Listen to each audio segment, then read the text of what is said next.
تعالوا يلا نشوف ازاي نمسح القرية كاملة باستخدام التنين الخارق والملوك بتاعتنا.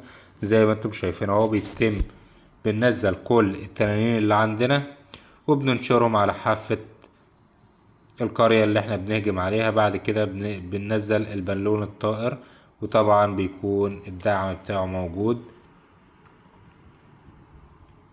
ما شاء الله التنين الخارق يعتبر من اقوى الاسلحة اللي احنا ممكن نشتغل بيها، قوي جدا. كمان هنستخدم جرعة الغضب او تعويذة الغضب.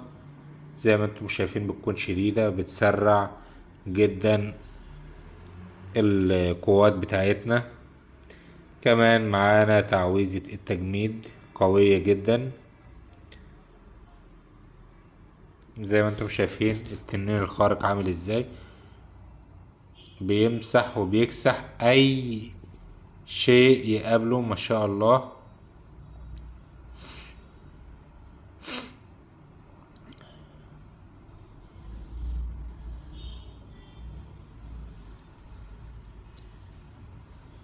طبعا معانا السهم برضو بتاع الملكة قوي جدا. كمان الكرة النارية شديدة جدا وقوية جدا.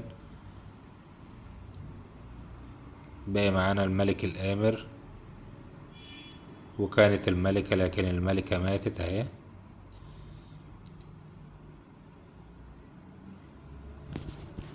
كده نقدر نحقق التلات نجوم بمنتهى السهولة.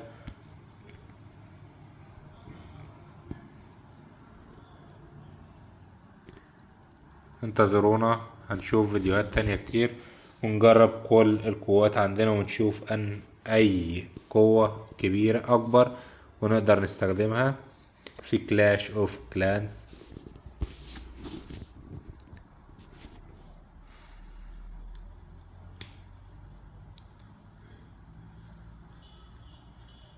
زي ما انتم شايفين اهو التلات نجوم 100%، مع 700 دهب و1280 اكسير